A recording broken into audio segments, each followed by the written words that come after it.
직장인들이라면 반드시 준비해야 하지만 막상 복잡하고 귀찮아서 준비하지 않는 연말정산. 남은 기간이라도 잘 챙겨서 세금 한 푼이라도 더 돌려받으시기 바랍니다. 안녕하세요. 매일경제TV 김용각 기자입니다. 직장인이라면 13월의 월급이라 불리는 연말정산을 기대하지만 막상 13월에 폭탄을 받는 경우도 있습니다. 이 연말정산은 매년 개정되는 부분이 있기 때문에 매년 새롭게 잘 챙기셔야 하는데요. 그래서 올해 달라지는 연말정산에 대해서 준비했습니다. 일단 연말정산 개념에 대한 이야기를 잠깐 하고 넘어가자면, 연말정산은 쉽게 말해서 1년 동안 덜 낸 세금이 있으면 더 내고 더 낸 세금이 있으면 국가가 돌려주겠다는 겁니다. 보통 회사가 2월분 월급을 줄 때 이를 반영해서 줍니다.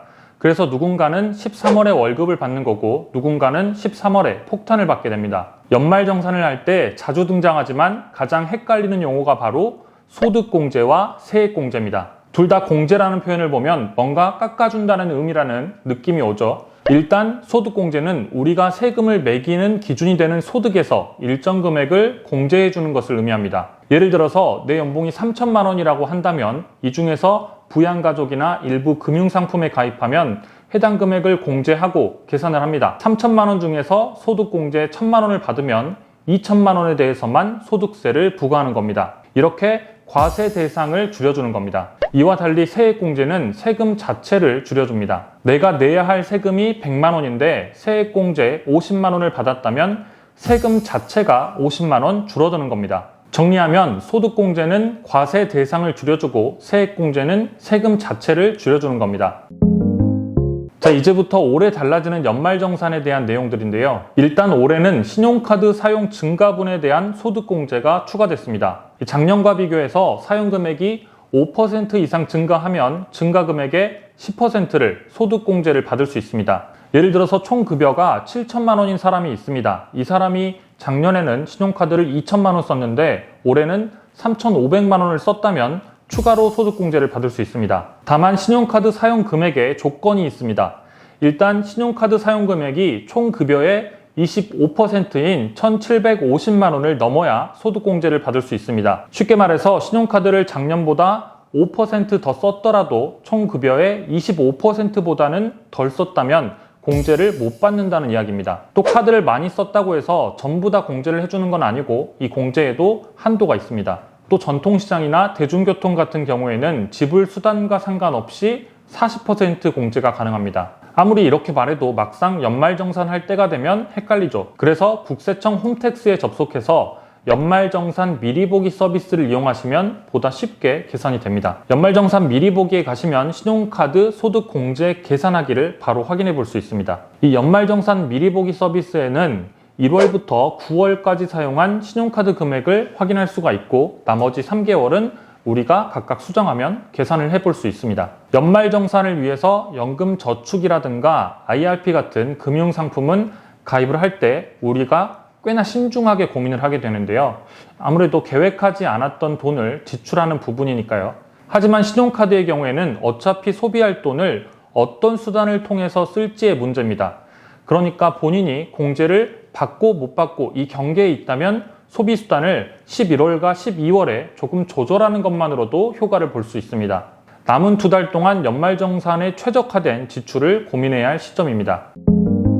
그리고 올해 연말정산의 가장 큰 변화 가운데 하나는 연말정산 간소화 자료를 직접 회사에 제출하지 않아도 된다는 겁니다. 올해 연말정산부터는 국세청이 회사에 간소화 자료를 직접 제공하는 서비스를 도입하기로 했습니다. 그동안은 근로자가 간소화 자료를 발급받아서 회사에 제출을 했지만 이런 절차가 사라지게 됐습니다. 이런 서비스를 이용하려면 1월 14일까지는 회사에 신청서를 제출해야 하고 별도로 홈택스에 접속해서 일괄 제공에 동의해야 합니다. 물론 근로자가 원하지 않으면 그냥 기존처럼 간소화 자료를 직접 출력해서 회사에 내도 됩니다. 이렇게 간소화 자료를 제출한다고 했을 때 빠지는 증명 자료는 별도로 제출을 해야 하는데요. 예전처럼 월세라든가 이런 부분은 따로 챙겨야 합니다. 이 월세의 경우에는 세액공제 항목이기 때문에 잘 챙기시면 꽤 많은 세금을 아낄 수 있습니다. 사실 이런 부분들은 지금이 아니더라도 연말이 지나서 연말정산 전에 잘 챙기시면 되는데요. 지금부터 연말까지 챙겨야 할 부분은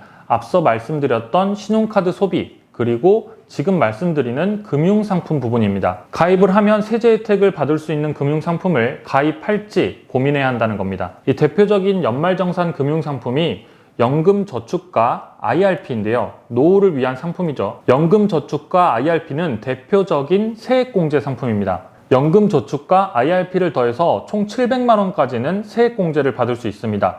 이 소득공제와 달리 세액공제는 세금 자체를 줄여주는 거기 때문에 한번 가입을 고민해보는 것도 좋습니다. 두 상품을 더해서 세액공제를 700만 원까지만 받기 때문에 이 두 상품 가운데 고민하는 분들도 있을 텐데요. 두 상품은 모두 세액공제 연금상품이라는 점에서는 비슷하지만 이 공제 한도와 규제 그리고 중도 인출이 다릅니다. 일단 IRP는 근로소득자만 가입을 할 수 있습니다. 주식형 펀드 같은 위험자산에 대한 투자 한도 70% 규제가 적용됩니다. 또 천재지변이나 주택 구입, 전세 보증금 등 일정 사유 외에는 중도 인출이 불가능합니다. 반면 연금저축은 가입 자격 제한이 없습니다. 또 별도로 연간 400만 원까지 세액공제가 되고 위험자산에 대한 투자 한도가 없고 대신 중도 인출이 자유롭습니다.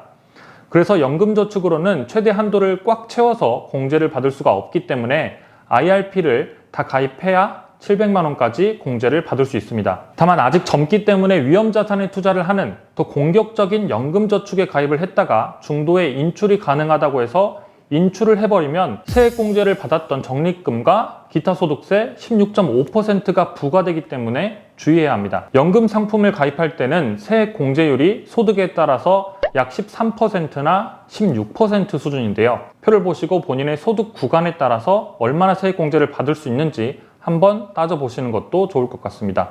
예를 들어서 한 사례 정도만 말씀을 드리면 연봉 4천만 원을 받는 직장인이 있다고 치고요. 이 사람의 경우에는 근로소득이 5,500만 원 이하이기 때문에 납입한 금액의 16.5%까지 세액공제가 됩니다. 그러니까 연금저축에 400만 원을 넣는다고 하면 세액공제로 66만 원을 돌려받을 수 있습니다. 여기에 IRP 300만 원을 추가로 넣는다면 115만 원 수준까지 환급받을 수 있습니다. 700만 원을 넣고 세금만 115만 원을 돌려받는다면 꽤 혜택이 큰 상품이라고 할 수 있겠죠. 연금을 받기 전에 해지하면 그동안 받은 세액공제 혜택을 다 토해하기 때문에 이 점은 꼭 기억하셔야 합니다. 올해 바뀌는 연말정산에 대한 세부적인 내용들은 추가적으로 또 나오면 전해드리도록 하고 오늘은 일단 당장 고민하면 좋을 신용카드 공제 부분과 금융상품 가입에 대한 말씀을 먼저 전해드렸습니다. 돈이 되는 정보 돈터치 매일경제TV 구독과 좋아요도 부탁드립니다.